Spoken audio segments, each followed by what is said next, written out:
Please welcome Anthony Albanese.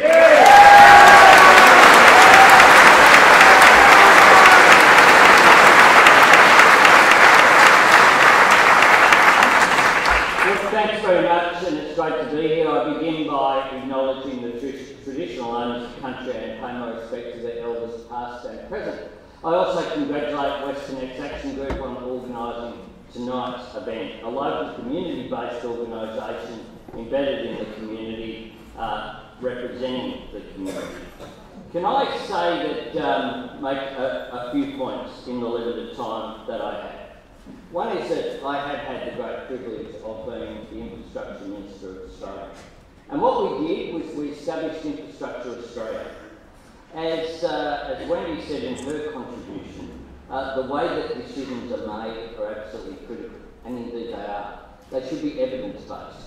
And we established a process whereby you would have the evidence for any project, proper community consultation, proper business cases, transparency, and then the funding would flow. And you know what happened as a result of that? The largest ever investment in public transport in Australia's history. Indeed, I'm very proud of the fact that I, as Minister, invested more in public transport than all previous ministers combined, from Federation right through to 2007. Because if you're going to deal... If you are going to deal with urban congestion, which will cost the economy $53 billion by 2031 if unaddressed, public transport is the key. But what happened with the change of government in 2013 was that Tony Abbott took a whole lot of money that had been allocated for public transport, including the Melbourne Metro, including the Cross River Rail project in Brisbane, including the Parramatta-Epping rail line that the state government didn't want to build, and put it into toll roads. No additional funding, a straight taking funding off properly assessed Infrastructure Australia public transport projects and put it into roads.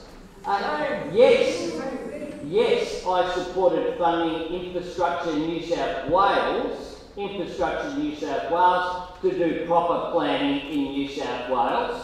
What happened when there was a change of government was that money was transferred to this organisation, which has now evolved about 4 different times, so that there's no transparency at all over any of the processes. That's what's happened.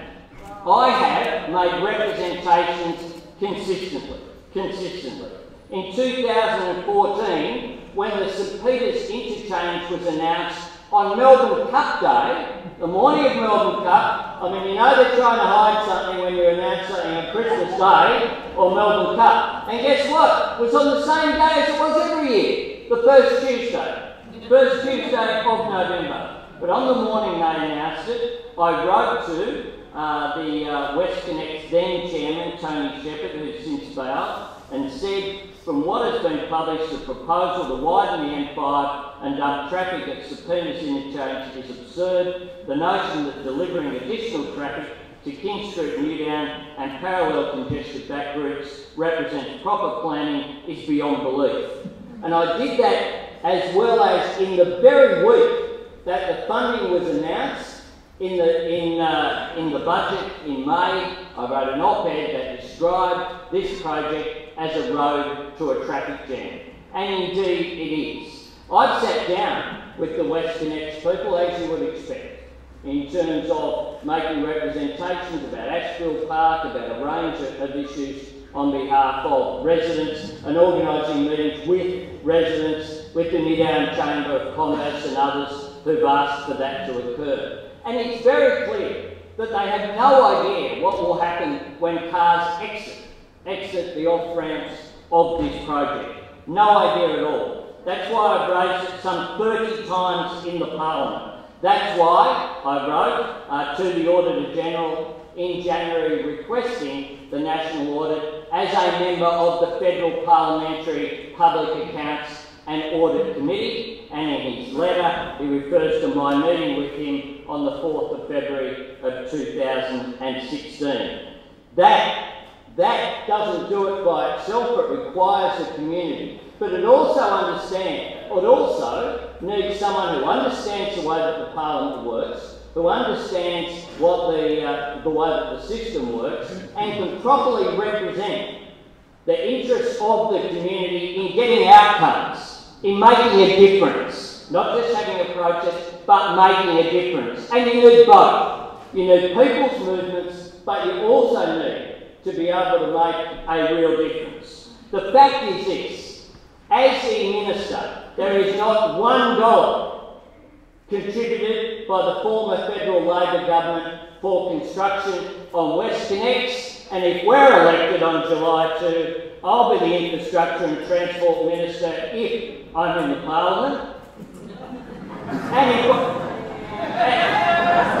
I'm the Minister, because I don't assume anything in terms of outcomes, and there is a contest in this electorate. Sorry you find that funny. It's called democracy. But the fact is, if I'm the Transport Minister, there will be not $1 from the federal Labor government for this WestConnex project.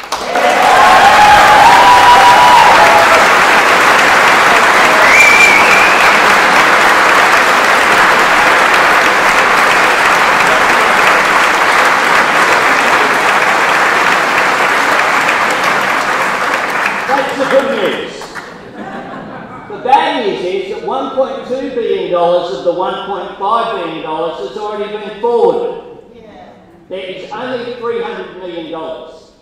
For a project such as this, the WestConnex, the contingency reserve is normally about 20%. So we can expect the contingency for this project is around about $3 billion. So $300 million is about 10% of what they have essentially as a reserve in terms of there's various technical things that they do, P85 and P75, depending upon what the conditions are. But that is the fact, and you've got to deal with facts. You also have to deal with the fact that the $2 billion, it's a loan, so it doesn't determine whether they go ahead or not, has been signed as a legal document between the Commonwealth and the state government as well.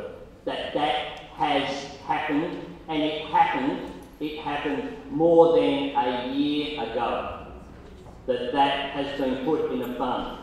So if we're going to be successful in this, you've got to analyse things as they are rather than as you'd like them to be. That's the art of politics. And the fact is, this is a state coalition government project, and the way to stop this project, regardless of who is elected federally, the way to stop this project is to get the state government to stop this project, or to change this project, or to refine this project, or whatever it is that the objectives end up being. That is the fact. The way that the East-West Link project was stopped in Melbourne was the election of a Labor government. That's what stopped the East-West Link project. Just like the destruction of Glebe was stopped by the election of the Wran Labor government, just like the Perth Freight Link project will be stopped by the election of a WA Labor government.